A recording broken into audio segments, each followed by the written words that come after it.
commercialization. So first slide.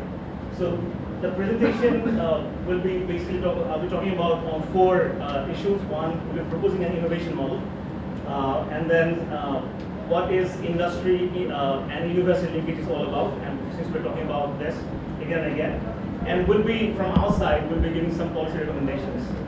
Since there are many people from the policy bodies, and of course from academia as well, and of course the student community are there as well. And finally, we'll be presenting a case in points, a successful case, so which will help bring this into perspective. The first one. So this is what we are calling the Bangladesh innovation model. There could be many verticals, many areas which can help Bangladesh to become innovative. But two main verticals we're saying that are really crucial. The first one is Univeristy Knowledge Commercialization, and there is another popular term for it called triple helix model. And the second one is innovation hubs or innovation clusters. So, and today we're going to have separate panels and separate keynote discussions on each of this. But the previous one, but there will be many other verticals, and we have kept spaces for that. So we can add those verticals and can have discussions in future. Next one. Just to give a brief introduction, the triple helix model is basically a symbiotic relationship between these three bodies. The three vertices: industry, government, and university. Together, they can help build an innovation system for the nation. But however, we were very careful about suggesting anything that's not applicable for Bangladesh. So we reviewed many economies which we know as innovative economies.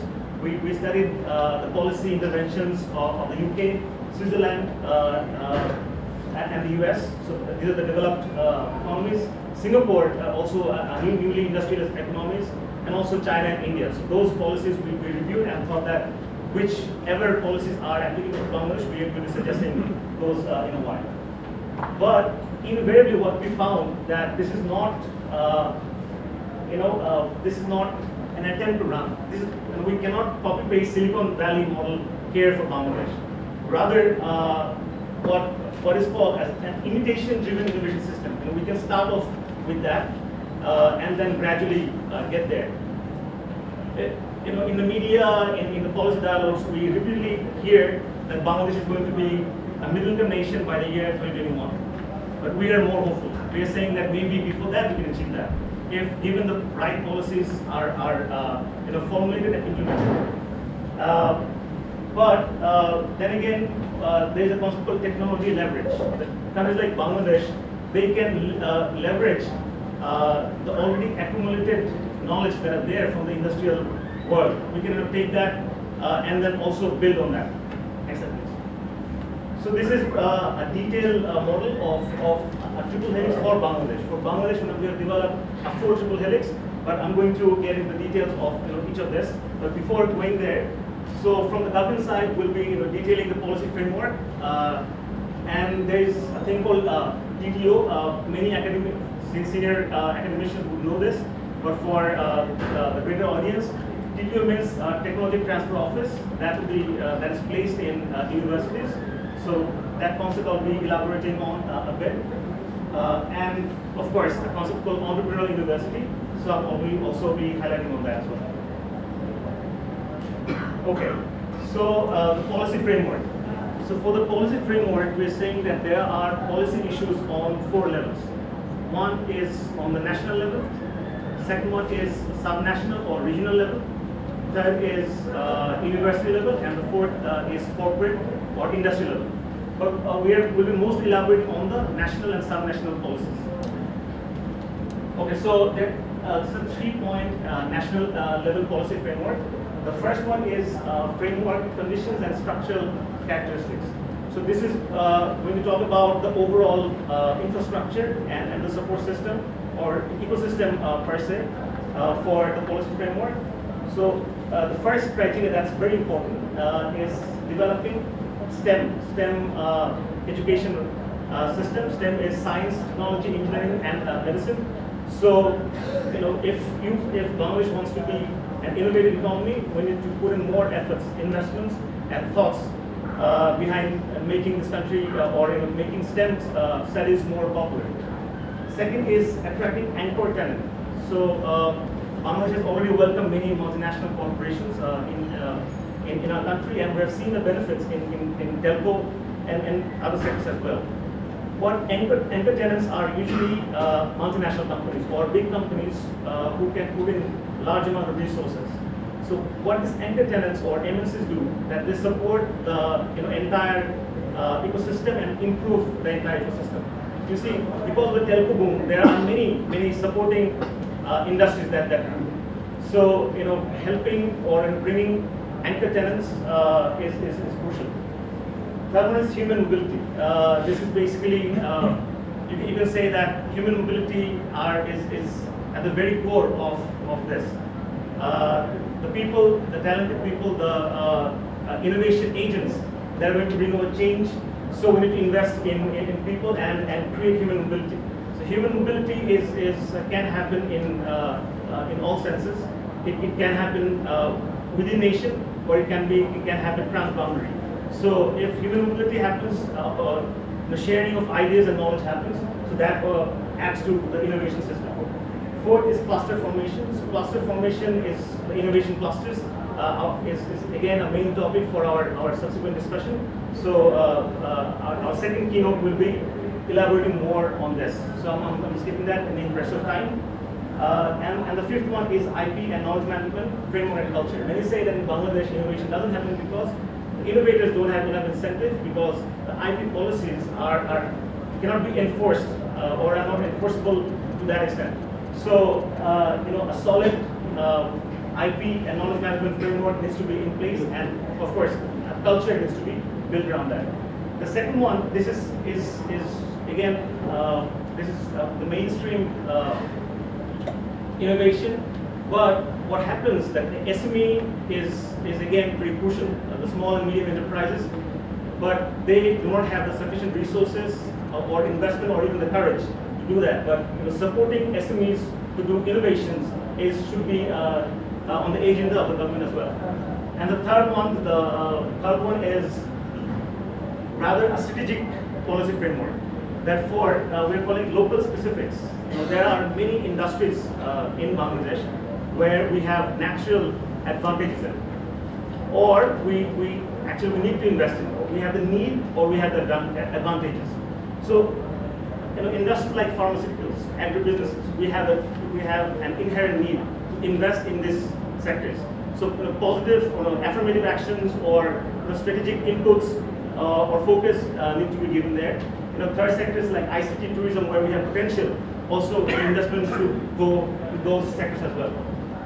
So, and to do this, to give strategic support, government can help through investments or co-investments with private partners, and also through public procurement. And then finally, providing a tax credit to all the innovative companies. Next one. So this is a rather long. I won't be explaining all the points, but let me just. I think you can just give all the points here. So this is more on further down the line. This is a regional policy framework, and we're saying that there could be 9 areas where we can focus in. So first one is engaging regional development agencies like Chamber of Commerce or any organization like that. So that can be engaged to foster innovation, and their performance measures, their KPIs can be tagged with how many companies they're helping to innovate. Second is supporting collaborative innovations. This maybe this is a foreign example, but in the UK, they have set up like 19 national innovation centers where they and coordinate innovation throughout the nation. So those centers for collaborative innovation can take place here. Innovation clusters or enterprise hubs. The third option, long-term research partnerships between industry and universities can happen. Innovation fellowships. This is given out to individuals who would be innovation champions. So these fellows can be actually a boundary spanner between the industries and the academia. since I've already introduced this topic, boundary spanner is like sometimes the business community and the academia may not speak the same language at times. So there is a communication barrier. So people who have exposure to both academia, research, at the same time business skills can be the boundary spanners. So and that fosters the process. And this is linked to the innovation fellowships. Once the innovation fellowship takes place, the next one is there could be some spin-off development funds. Ideas which have potential, funds could be allocated to those ideas to become a spin-off for a startup. 8.1 is graduate research, education, and mobility. This is basically related to the human mobility, the knowledge flowing throughout the ecosystem. And the final one is the education and network schemes. It's basically documentation of all the ideas that can happen. Alright, so that's the policy framework for the subnational. Now, I think I'm rushing a lot since we have so less time. So we know universities for two main things traditionally. One is teaching, and the second one is research. And there's a third dimension to the university. That university can also be a business, an entrepreneur. So the third dimension is universities could be entrepreneurial universities. Especially the engineering schools who are tagged with business schools, they can be entrepreneurial. The knowledge the innovation that is taking place there could be licensed out, or could be in startups or spin-offs could be formed out of that, and the university can be entrepreneurial. Of course, there are criticisms against entrepreneurial universities, whether universities should do business or should focus on teaching, because that's their primary job. But you see, the best entrepreneurial universities like Stanford, MIT, are also the best teaching and research universities. So that makes a case for entrepreneurial universities. The next one. So I think this is I think we have only three slides left. So for the university, what the universities can do on their ground is the university can develop a multilateral industrial network. If universities wants to promote innovation, wants to support spin-off or startups, they will develop a multilateral industrial network. The reason we're saying multilateral because to support innovation or businesses, we also need to have connection with venture finance, legal services, and so many other areas. So the university should culture or cultivate a network throughout the system. So and the incubation promoting spin-offs and startups. Tech universities can host an independent organization within their campus that will promote spin-offs or startups. Students who come up with good innovative ideas, business can be built around that. Third one is industry tours. This can be very specific, and this actually came from an idea while discussing with a friend. He studied so he's a chemical engineer. He was saying that after graduation, he entered into a pharmaceutical company, and there he saw that many pharmaceutical companies were importing heavy water. But he was saying that, but in my project back in the university days, we were doing something similar. But why we're importing this thing? Why can't we do it here? So if the student communities can develop something like that, they can then take this, take it to the next level. They can make business out of it. And the final is collaborations. There are some top business schools and top tech schools, but hardly there are any collaborations. So if engineering students, if they maybe somehow lack in business skills, they can always tag along with the business schools, and the business school students can also benefit by providing support to these tech ideas. So competitions like fintech competitions or biotech competitions, like a collaboration between a pharmaceutical school and a business school, can add significantly to this entire system. Yeah. So why this is required? We are saying that this creates a virtuous circle. University research, it's at times very difficult for academicians to go through the ordeal of patenting or licensing or legal procedure. So if technology transfer office or technology licensing office is placed within an university, on behalf of the academy of the researchers, they can do all the paperwork, So that creates spin-off startups and licensing, and that brings in funds, and that gets again channelized to the university research. So, and it creates a virtual circle. The last one. Okay, so the final case in point, and it's a phenomenal case. And I took a case from India because we are comparable, almost comparable economists. It might not differ though. In 3 of the IITs, in Bombay, Kanpur, and Delhi, they take the incubation approach. But what's even better is a spin-off approach that IIT Madras is practicing there. So this 3 IITs, they have established a separate independent organization that promotes incubation or promotes tech startups, and on behalf of the IIT, they take equity participation in the company, and also do the licensing. Because the IITs, because of the legal framework, they cannot participate in the equity structure of the company. So, but this third organization, third entity, can do that. So that helps.